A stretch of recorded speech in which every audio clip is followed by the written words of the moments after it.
Okay, let's get started. There are some tables I'd like you guys to grab when you can before you leave today. In fact, actually, did everybody get one of these? Raise your hand if you didn't get one yet. Let's just pass them around, then grab one and then send it back up. They are Laplace transform tables. You'll have to bear with me a little bit. I've got kind of a cold, so if I'm a little bit out of it today, that's why. I'm recovering from that. All right. So,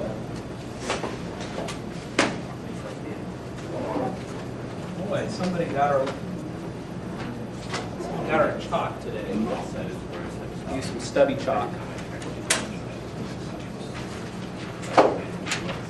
All right, so last time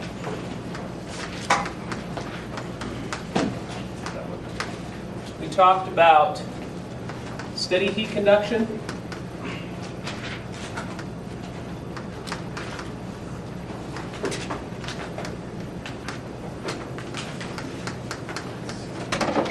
And we talked about product solutions.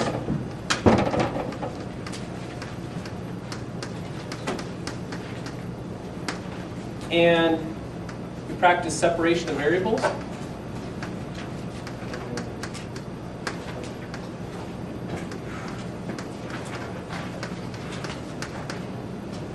Okay, so today I want to talk a little bit more about the heat conduction problem, heat transfer problem. I'm going to do some stuff with non-steady state, okay? And then we're going to kind of wrap up heat conduction.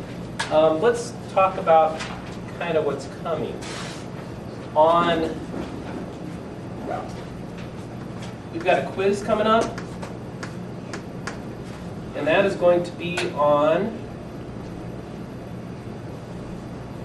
So I'm kind of debating on this one.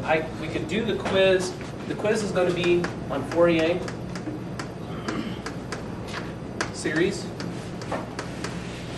So I don't want to really wait too long on that quiz.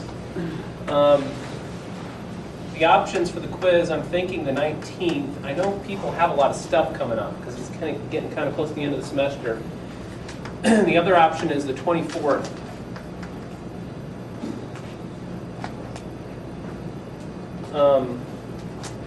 Which would you guys prefer for the quiz on Fourier? You've gone over this stuff pretty in depth, and by the time you've kind of worked through this heat transfer, you're going to be pretty fresh with it. I don't want to wait too long. 24th or 19th? 24th. 24th? Okay. So the quiz will be on the 24th. All right. Exam 2.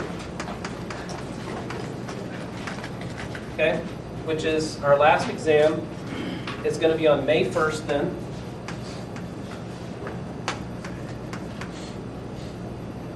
And this is going to cover a couple things. This is going to cover partial differential equations, PDE models. Okay, it will also cover Laplace.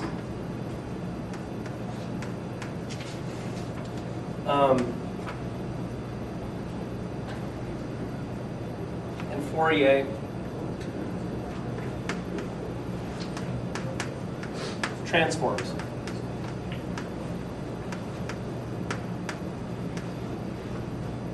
Okay? So this is what we've been really focusing on here. And depending on where we get with this, we might slip this one class period, but I want to target May 1st for that. Okay? So that gets our exams pretty much taken care of. Then we're going to have some homeworks and stuff like that, and then maybe kind of an update to the project. And that'll be it, guys. So we're about there. We've covered most of the material in our class. We spent a lot of time on this. We're going to talk a little bit about Laplace and Fourier transforms, which is a fairly straightforward topic. And then we'll talk a little bit more about linear algebra, which we have talked about, you guys have been using. We'll talk a little bit more about that, and then I'll probably even cover, since we've covered a lot of ground, we'll probably even talk a little bit about Bessel functions as well. Okay? So that's kind of where we're at. All right. With that in mind, let's go ahead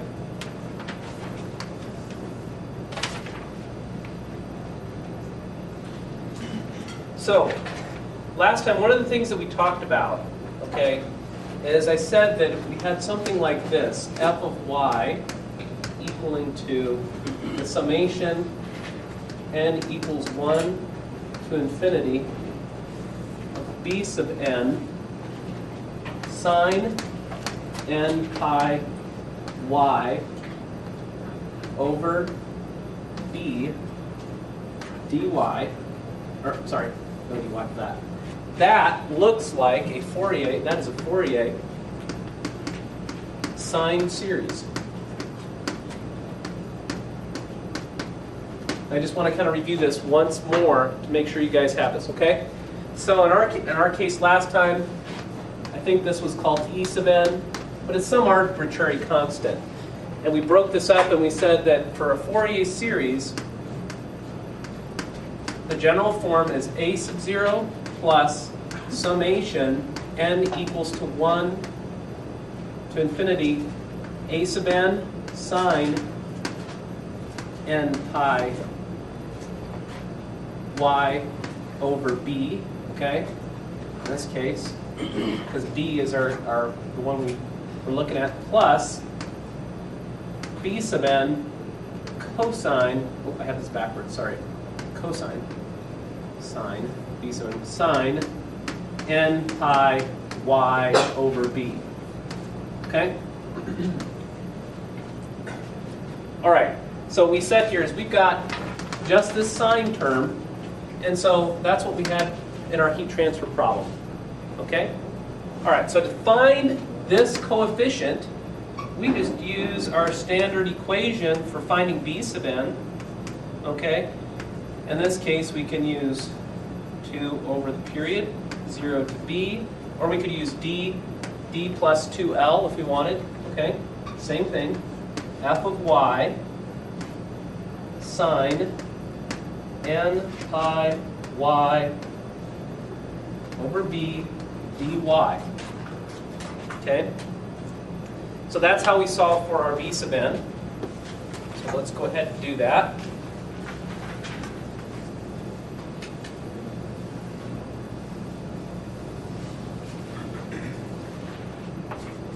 All right then, so now go ahead and solve for that.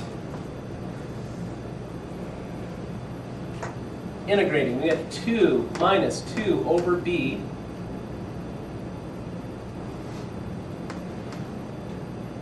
in our case, we chose one more step. Let me write something else here.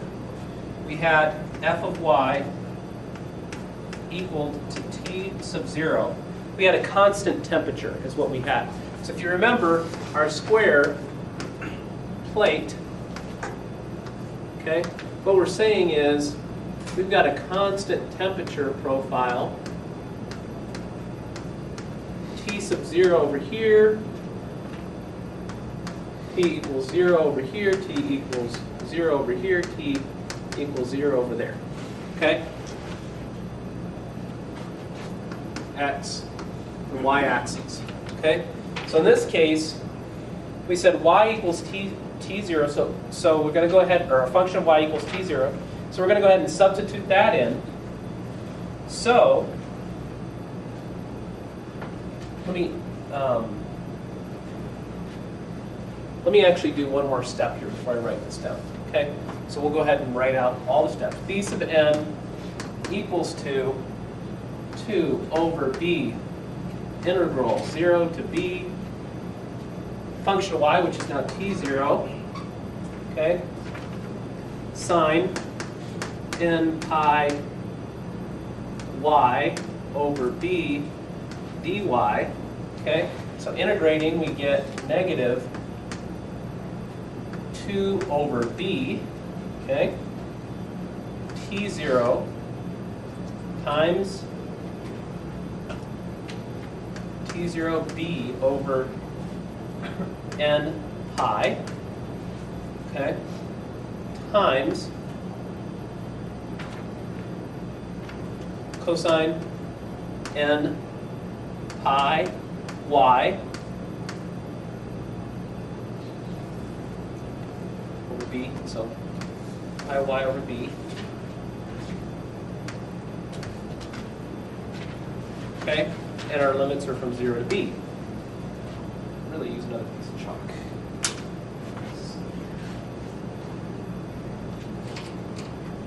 Wow. These are really short. Okay, so now what we get is negative 2 over b t0 b over n pi. Okay, and then we got cosine n pi b, we'll put the b in, over b minus cosine of 0, okay, which this turns out to be 1.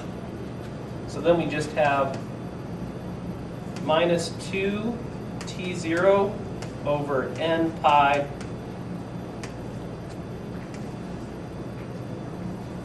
minus 1 to the nth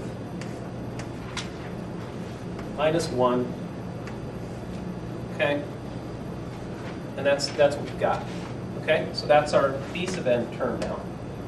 Okay, so just like we did before, we actually know now what this constant term is in our solution. All right. Okay, you guys will get to practice that in the homework.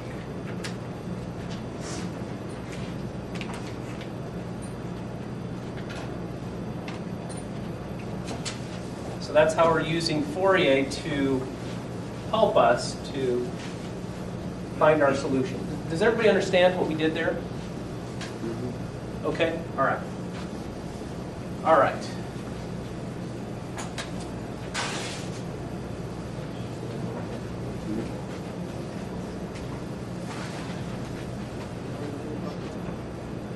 All right. What was the last part? Oh. Oh man, I erased it kind of quickly. Okay. Last part was, Not just at the bottom. okay, minus 2, I'll just leave this up. Minus 2t0 over n pi times negative 1 to the nth minus 1. Okay, that's what our b sub n is. Okay? And of course, it's for n equals to 1, 2, and so on.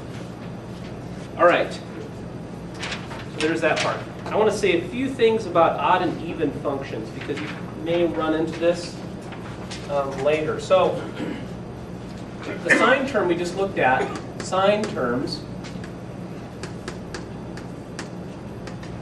they are,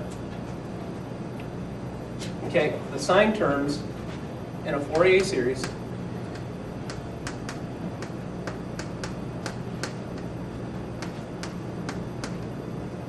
okay, correspond to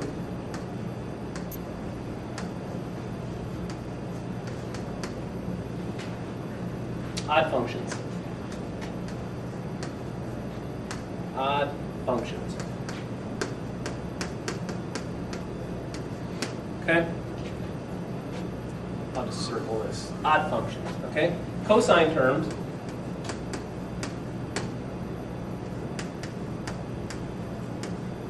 Okay? They correspond to even functions.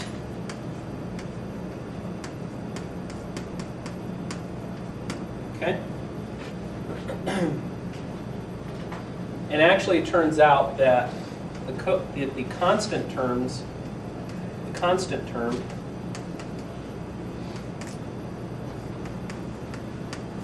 a sub n or a sub 0 is also considered in with these as an even function. Okay? So it's all kind of bulked in. These are the even functions. These are the odd functions. Okay, so what is this? This whole thing about even and odd functions. So an odd function is defined as if you have f of negative x, okay, and you put it, it's equal to minus f of x, okay, And so things that you have like that are x cubed, x to the fifth, 2x, sine of x. Okay, so if you put something negative in, it obeys this. Tangent 3x and so on, okay? All right, for even functions,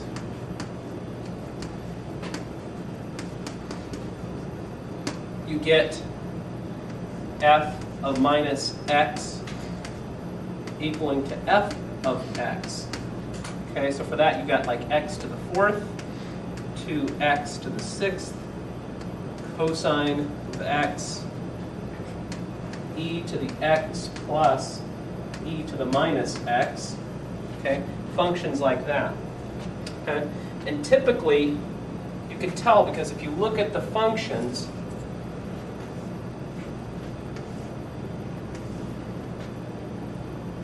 okay, so this is x. Okay, when you look at this function is odd. Okay, because it's not symmetric about y here equals 0. So you just look at y equals 0. And is it symmetric? No. It goes, it's not symmetric. So that's odd.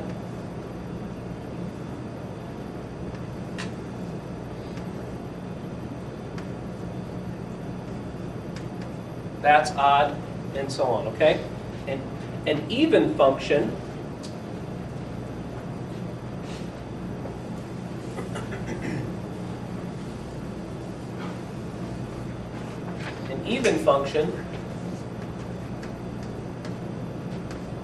you're going to have it being symmetric. So you'd have something like this. This would be an even function. Anything that's symmetric about this axis, okay, at y equals 0.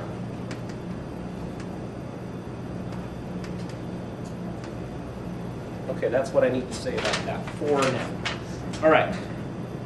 And so we can represent any kind of we can represent pretty much any kind of a repeated function with even functions and odd functions. You just break them up and add them up, and that's our solution. All right. Let's start talking about transient heat transfer.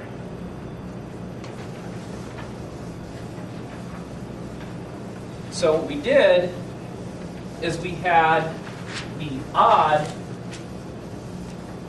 sine function, odd part of a Fourier series, the sine part, and that's what we use the formula to solve for the constant associated with that. Okay. Transient heat transfer.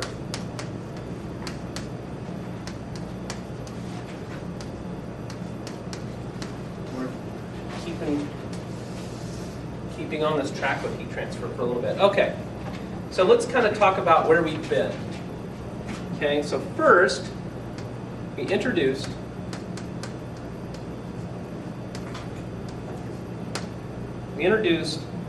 the vibrating string.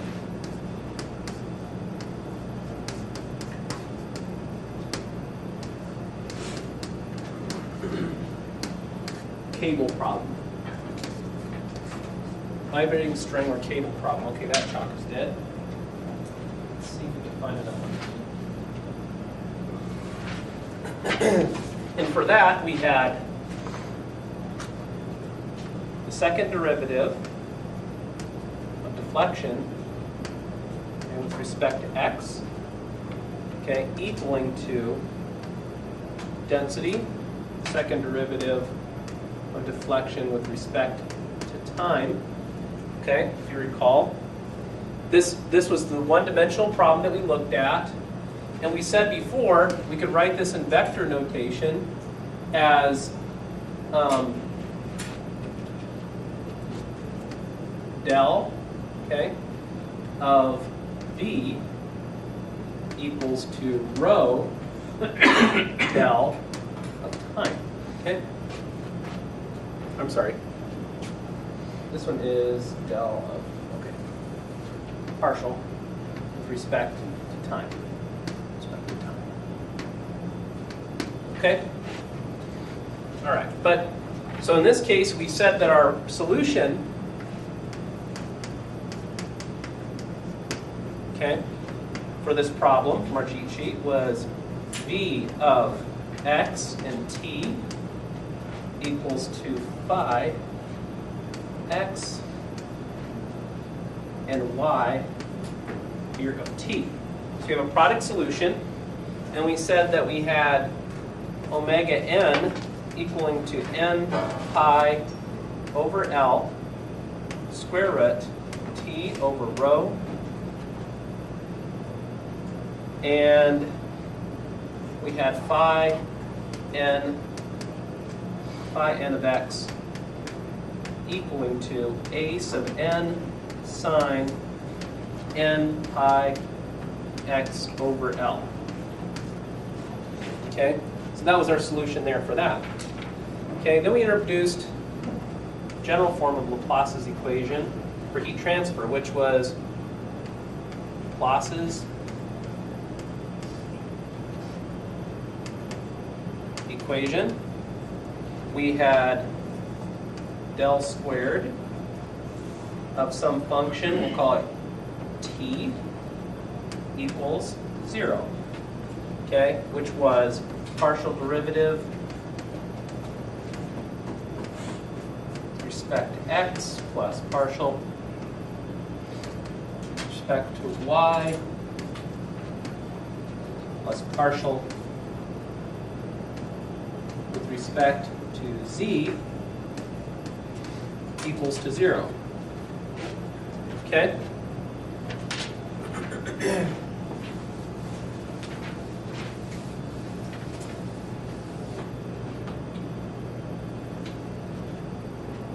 So with these two math models, we can solve an incredible amount of equations. If we look at diffusion,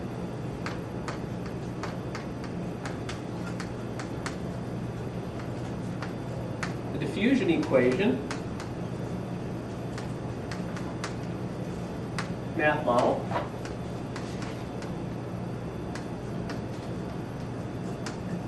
okay, just like we derived the heat Laplace's equation math model for temperature, you'll get the same type of form. You have alpha squared times second derivative of c with respect to x plus second derivative of c with respect to y plus second derivative of c with respect to z, okay, equals partial derivative of c with respect to time. Okay? Where alpha is the diffusivity constant,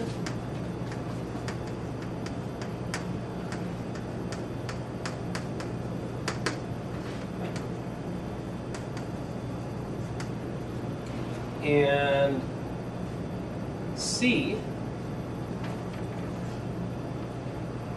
is defined, C is a function here of x, y, z, and time, and is the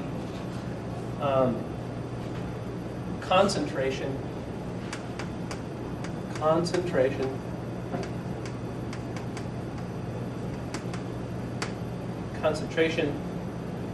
that a fluid diffuses into another fluid.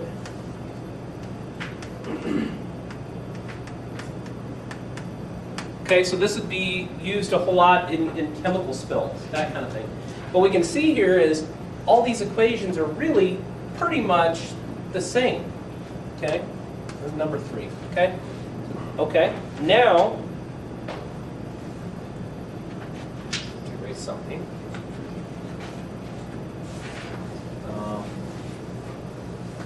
Number 3 Yes. is alpha squared times all of that, or is that d? Yeah, it's just alpha squared times this function here.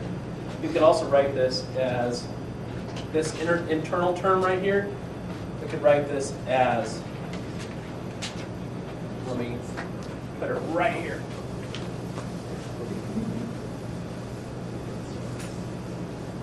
But it's the same exact approach to solve these problems. So this could also be written as alpha squared, which is a constant, times the Laplace, okay, of C, okay, equals partial derivative of C with respect to time. Okay? That's a shorthand way to write that. Okay? All right.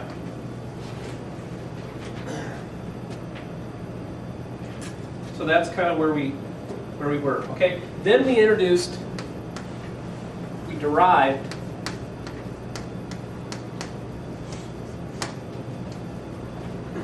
steady heat transfer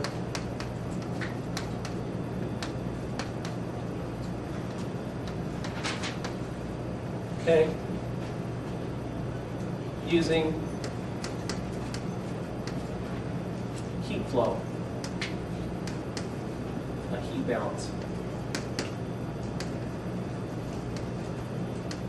Okay, and so we used the vector quantity Q equals to minus K gradient of T, okay? And we basically also, we found, if you recall, dx, dy times the quantity dq of x dx plus dq y dy plus dq z dz. I need to put the dz here. Okay, dz equal to 0. Okay, and from that we got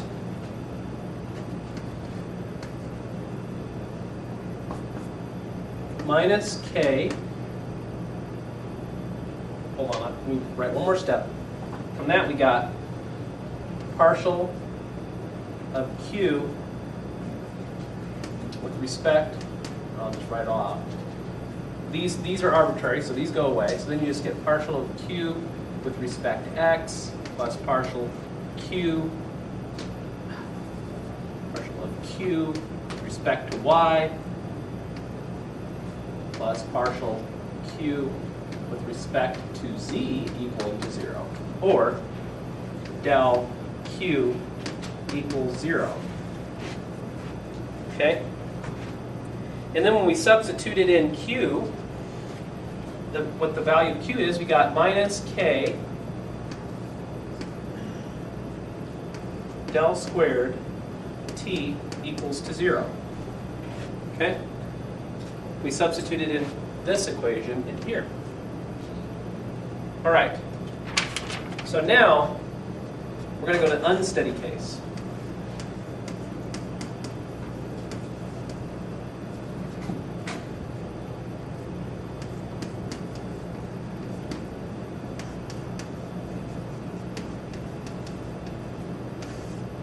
Okay, so for the unsteady case, we know that we have something over here.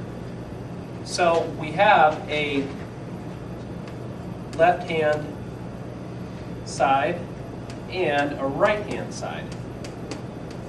Okay, and this right-hand side is going to be a function of time. Okay.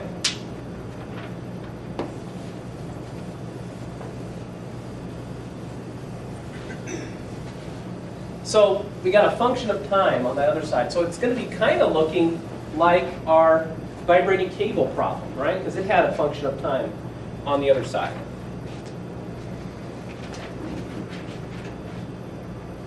Okay. So if we take a look at this, what do we have? We had dx, dy, dz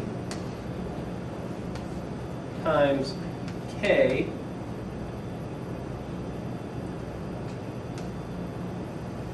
del squared T, okay, equals to some right-hand side term. That's what we need. What is that right-hand side? Okay. So if you look at it and consider the first law of thermodynamics,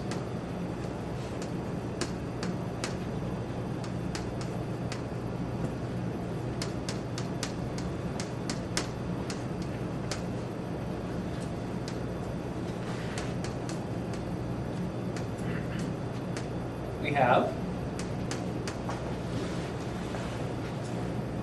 dq, it's capital, dq equals to du plus dw, okay? But we know here, so we got internal energy, we got work, okay? But in this case, we don't have a work term. There is no work term. There's no work being performed, so then we just get dq equals to internal energy du. Okay, so in this case, we can say that what we have here is dx, dy, dz times k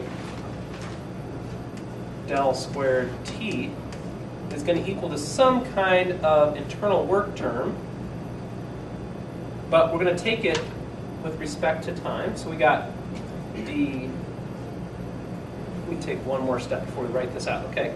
So we know that du, okay, we can go look at our specific heat equation. So we get du equals C sub P, rho C sub P delta T from thermodynamics, okay? So this is the amount of internal energy that a material stores inside of it, okay? It's a function of the density, the specific heats, and the change in temperature, okay? So therefore, if we want to know what is going on with that internal energy term, okay, in our plate, so let's say we have a plate here, okay, and we want to know what's going on, what's this du with respect to time, okay?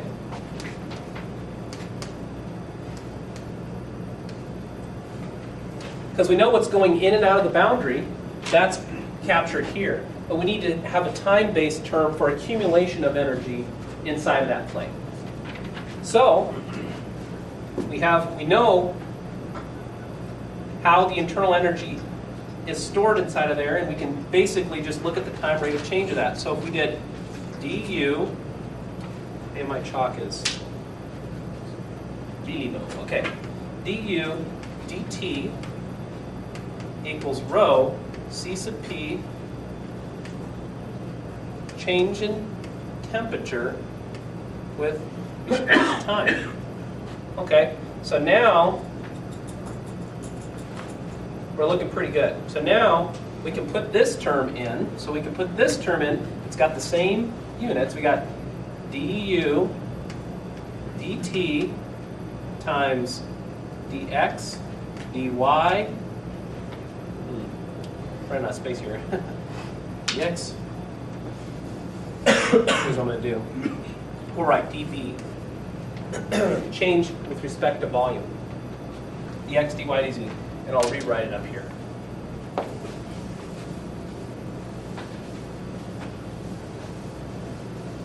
All right, we're almost to our cheat sheet notes.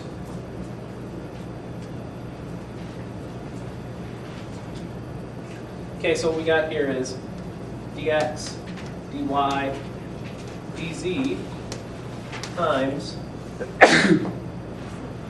k del squared t equals du dt times dx dy dt. So it's the same, or dx, dy, dz. So the same unit volume. We're looking at the same unit volume here. Okay? And z is back in here. Okay? Z. So we look at this. Okay, this size, that's pretty arbitrary. That's arbitrary, so we can get rid of those. And so now we've just got k del squared t equals to rho c sub p partial derivative of t with respect to time. Okay? So that is our cheat sheet equation for unsteady heat flow. Okay, so we got our accumulation term, which is dependent on the time rate of change of the heat that's stored inside of our block. And then we have our term over here, which is looking at the heat. It's based on the heat transfer in and out of the boundaries. Does that make sense? Okay, so that's what we have. All right. Let's check our units.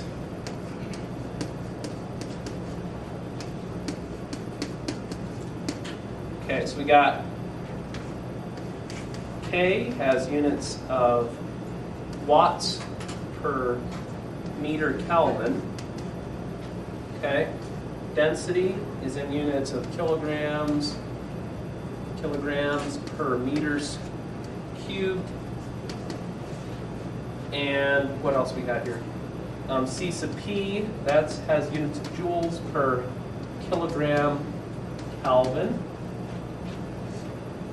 Okay, so let's check and see if this is equaling out and if we've done our derivation correctly. So we got watts per meter Kelvin for our first term times Kelvin per meter squared. Okay, and then over here we got kilograms over meters cubed. Joules, kilograms, Kelvin. And then we got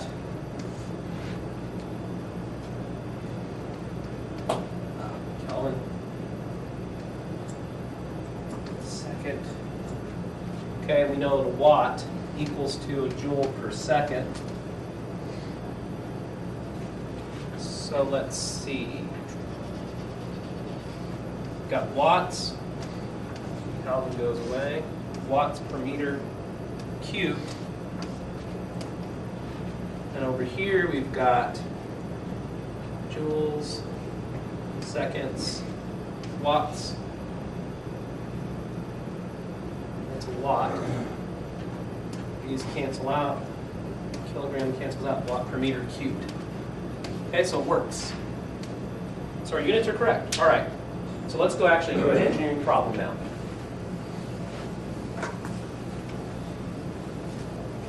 So this is the same process we would do if we were doing heat fluid dynamics, correct? We just take our little unit volume, add up what's going in, add up what's going out, and that's it. So it's pretty straightforward, guys.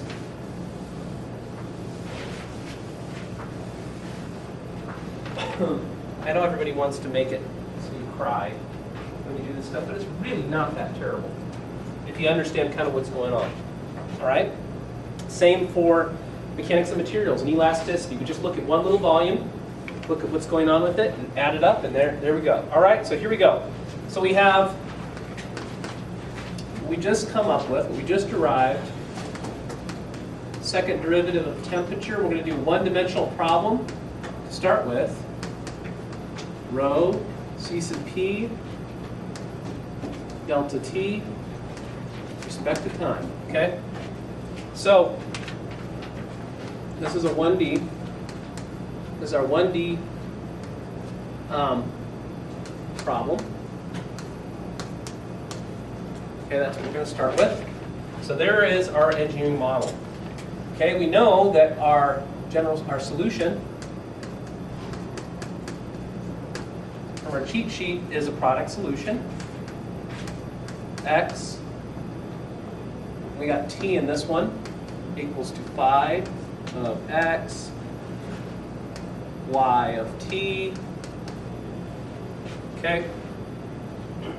And what we're saying by having a 1D problem is we're looking at the x-axis and we're assuming that along the x-axis, we're assuming that x extends to infinity. Okay, so that's basically what we're doing here. Okay. So now let's actually put in some boundary conditions. Okay, so our boundary conditions. I have to erase something by drawing it so big. Okay, so here we go. It's small time.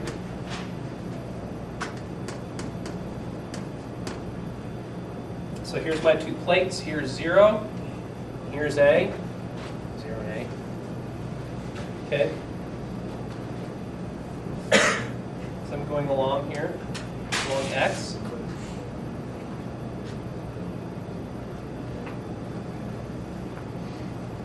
I'm going to have something like that for my temperature profile.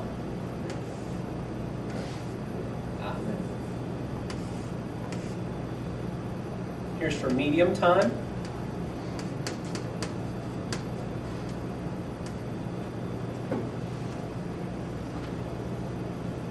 Something like that as I go from 0 to A. Okay?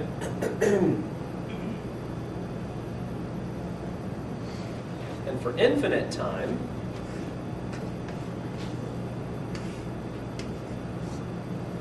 zero and A.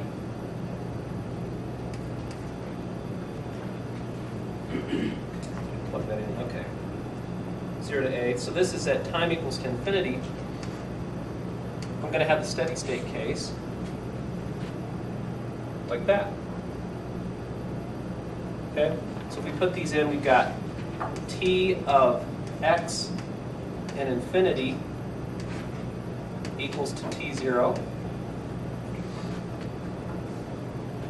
This one is for medium time, t of A and 0 equals to t0. And this is at t of 0 and t is equaling to t0. And one more. I'm going to put this one, put it over here.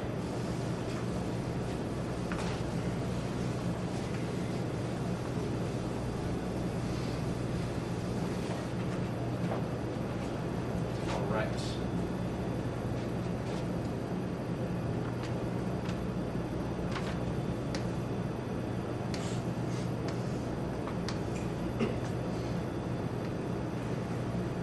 And at time equals to 0, 0A,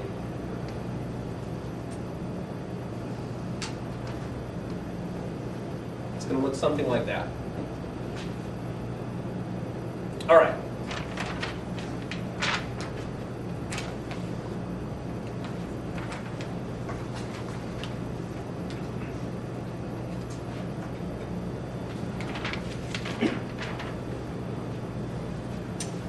Let's go ahead and start working with this.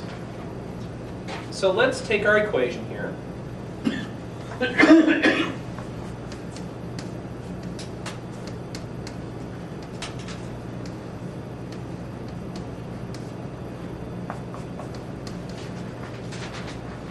So I divided through by k. Okay, and then I've got partial derivative of t with respect to time. And this whole term right here, this is just a constant, okay? And so what you're going to see in heat transfer books is they do this. They say, well, let's let rho C sub p over k equal to a constant, and we'll call it 1 over beta. And when they do that, your equation just becomes second derivative of t with respect to x equals to 1 over beta times second derivative of t with respect to time. So there's your unsteady heat transfer equation for one dimension that you're going to find in all your textbooks for heat transfer.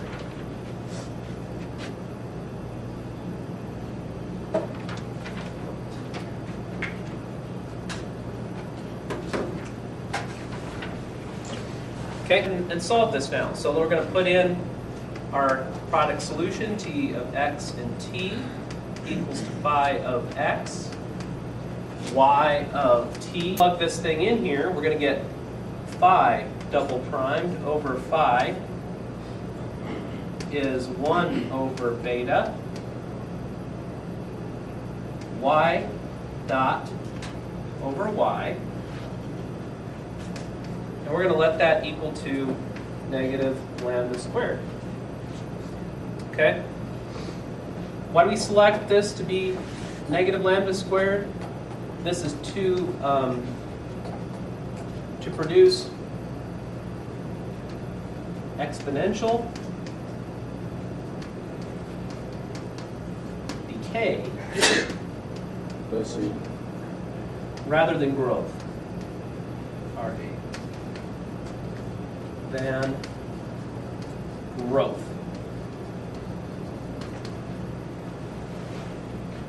Okay? In our solution. In our solution. Okay? So that's why we're picking lambda squared there to be negative. Okay? Because we've got a time term here and we want it to decay out, which makes sense. Okay. I am going to erase. I wish I didn't have to. Okay.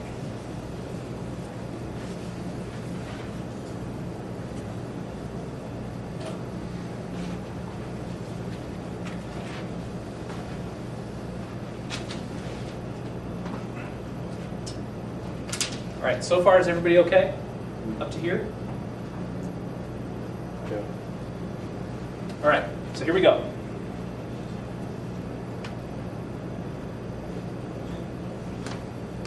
Phi double primed plus lambda squared equals, equals to 0. That's our first one. We get phi equaling to a sine lambda x plus b cosine lambda x. Okay, our first part. And over here we get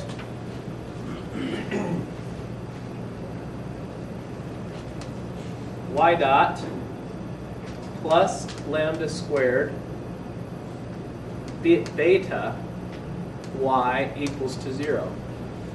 Okay, from our cheat sheet we got y equals to a. Well, I used a over there, didn't I?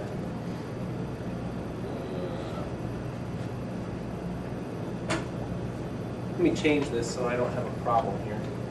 Okay, I'm going to change these constants. Okay, we're going to call these constants, be consistent with my notes here, B and C. Please make that change. Okay, a e to the minus beta lambda squared t. Okay, so this is the case where we have lambda not equaling to 0. Okay, and for lambda equals to 0, you're just going to have y equals to c1. Hopefully I did. Okay, yeah, I just used c1. Okay, for lambda equals to 0. Okay, and over here, this is our solution for lambda not equal to 0. And for lambda equals to 0, we've got phi equals to h1 plus h2 x. H, actually, it should be the other way. H doesn't really matter. I'm going to leave it this way, okay? My notes. Okay, so there we go. So that's what we have so far, kind of similar to what we've had in the past. So we write out our solution, t of x and t is equaling to h1 plus h2x. But since this is just a constant, we can just absorb that directly. Okay, so we're going to say that these h's have absorbed our constant one because it's just a constant. Okay, so we'll do that. Plus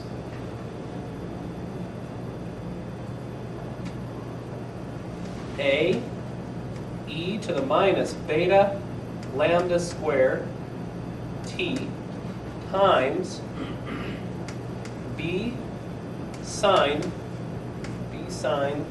lambda x plus c cosine lambda x. So there's our equation. Okay, so now let's go ahead and apply boundary condition, or initial conditions and boundary conditions. So first, t of 0 and t.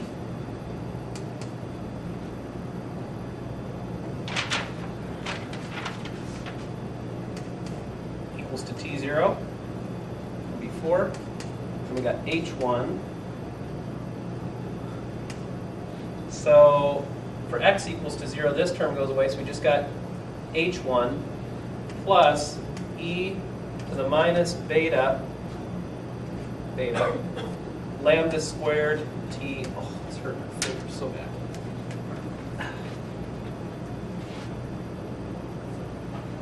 And we had a really nice chalk last time, and I think somebody we have some chalk robbers. Okay. All right, so now we got this. So now we have, 0. So we have 0 in here for x, so we just get times constant c. Okay? So this tells us that h1 equals 0. Okay? And so we also have to pick c equals 0 or this beta term equals 0. Which one are we going to pick to be 0? C, right? Because it keeps most of the data. It still keeps the solution. If we pick this to be 0, then that would not be good. Okay? C equals 0. So now we got t of x and t is equaling to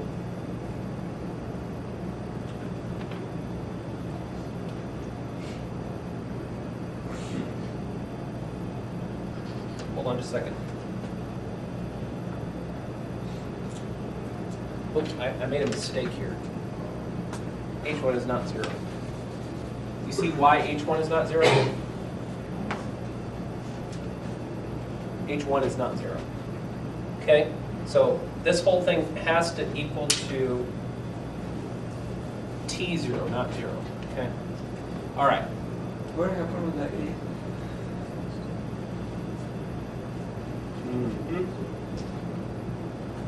Yes. What I did with that should be here. However, You do the same thing with I did the absorb deal here, but let's see.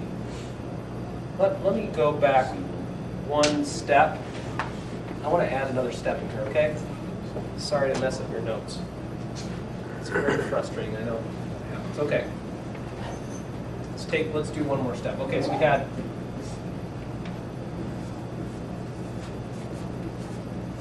t of 0 and t equaling to t0, okay, which also equals to, so x is 0, so h1 plus a times, I'll write it off, e to the minus beta lambda squared t times, okay, this goes to 0, 0 plus c. Okay? So we have to make this thing satisfied. So from this we get our constant term, t0 equals to h. T0 equals to h1. T0 equals to h1, okay? And we know that if, in this case, we got a situation where we have a constant term, and if we let this term exist, okay, it wouldn't satisfy our boundary condition, so we have to have this thing go away.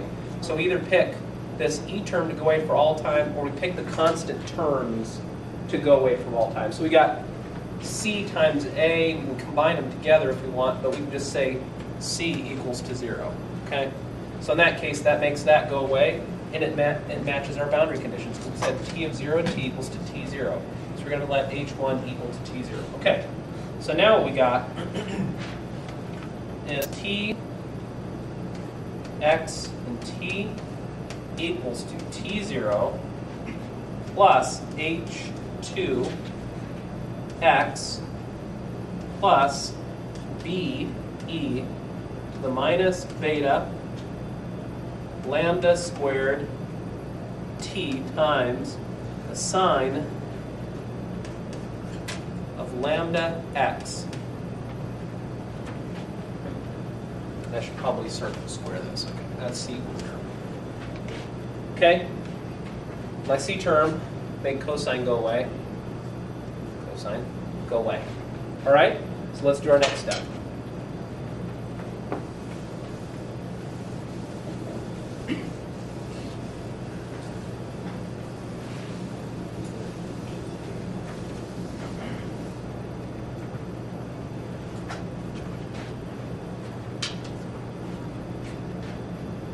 All right, so now let's apply our next boundary condition. T of A and T equals to T0, okay? Which equals to T0, excuse me, T0 plus H2A, H2A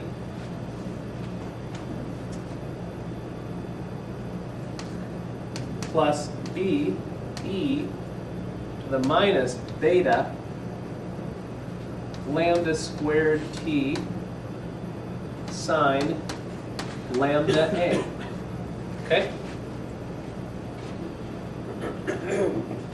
So here we got a situation, we got T0 and a T0, so this constant term, we need that to be 0, so we can say here H2A equals 0. So we can still have this constant term, so that means H2 must equal to 0.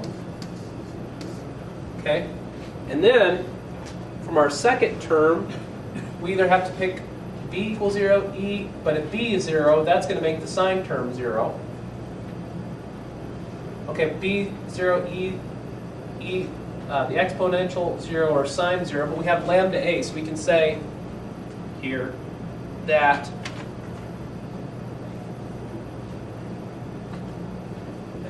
okay, and our boundary condition says that T of A and T equals to T0, right? So we can't have a term over here because we can't have a term. So we have to make that 0. Does everybody understand that part? We have to make this 0 because we have a T over here, T0 at our solution. Okay, so we're going to make that 0, and to make that 0.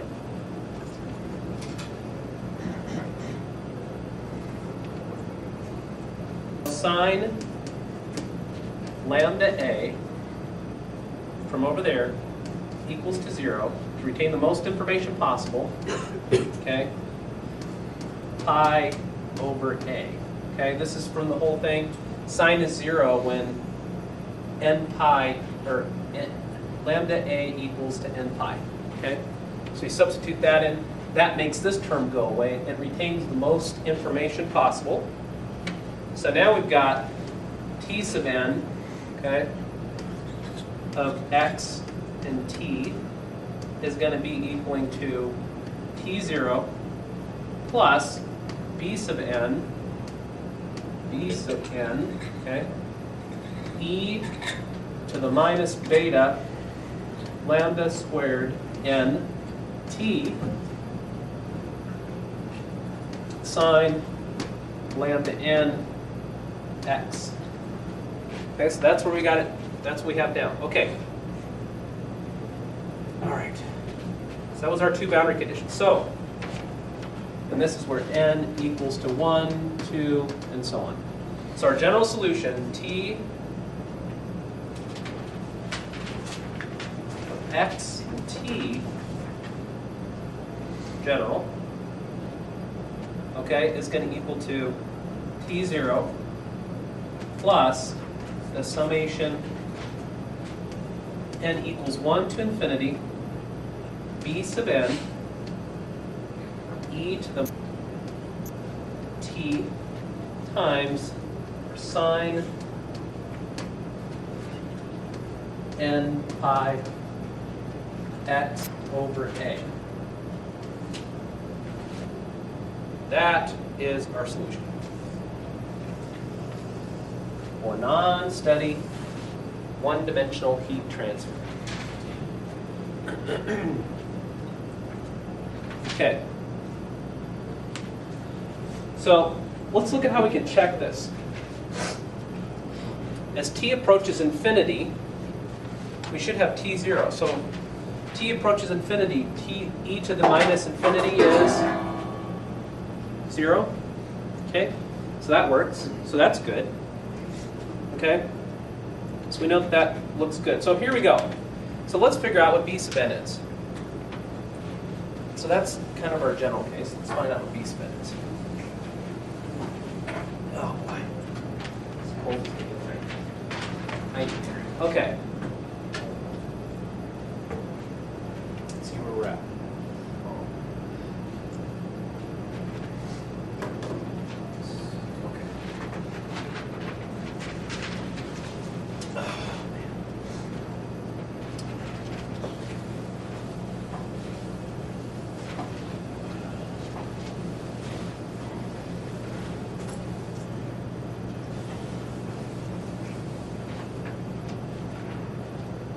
Okay.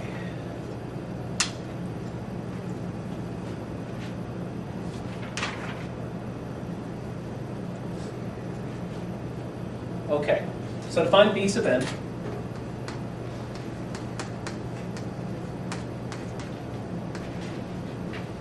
okay, we applied all our boundary conditions. We're going to apply our initial condition now. T of x and 0 equals to 0. Okay? Excuse me. T of x, I'm just going to use it as t, equals to t0 plus the summation n equals 1 to infinity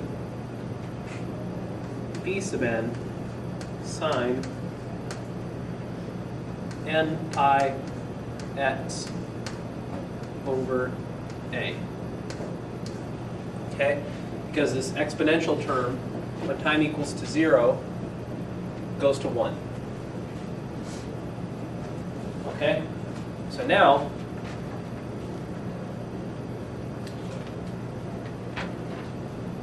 let me ask the question. So what's b sub n?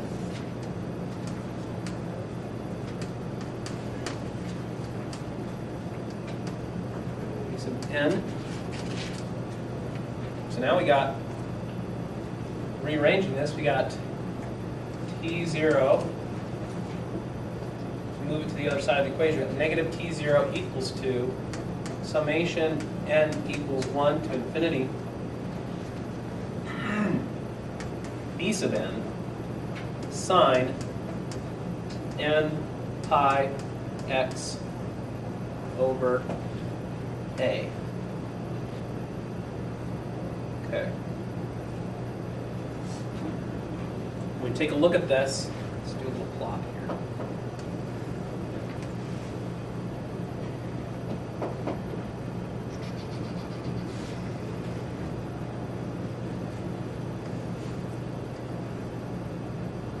here's our x. Here's our a. This is minus T0 down here. This is the T0. This is plus T0. Okay?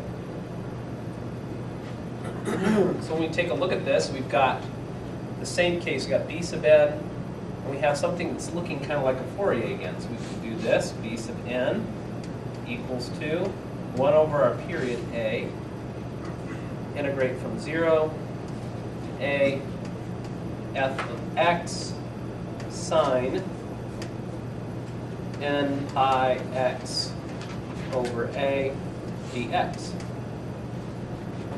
So if you remember the orthogonality principles we did earlier on, whenever you need to integrate over a period, you just go ahead and put the function in and integrate over that period, and that's it, okay? So following the same approach we had before, we get b sub n equals to minus 4 T0 over n pi, we did earlier today in class, for n odd, and 0 for n even. Okay? So our complete solution then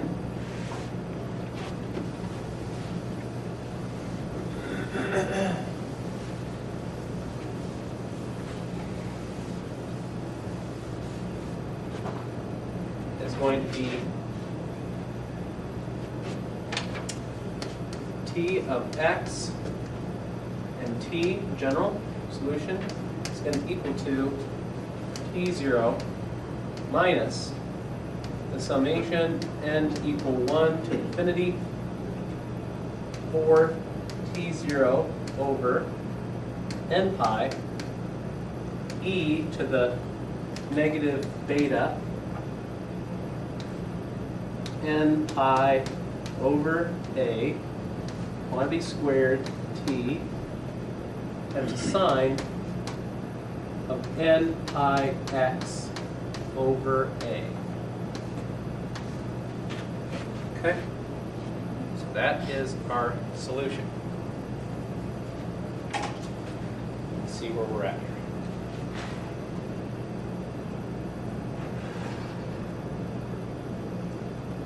Yeah, we're about there. Okay. That is unsteady heat transfer, which is pretty much the same as what we did with the steady heat transfer. You got your time terms in there, and you got a first derivative term in there. You remember we had the y dot equals to, so you pull another one out of your cheat sheet. But it's the same process. It's a long process, and we do end up using Fourier again. Okay? But other than that, it's pretty straightforward. So, all right. So guys, let's go ahead and stop there for today. And please bring your sheets next time. I am going to cover Laplace transforms. We're pretty much done talking about heat transfer. So that's pretty much it.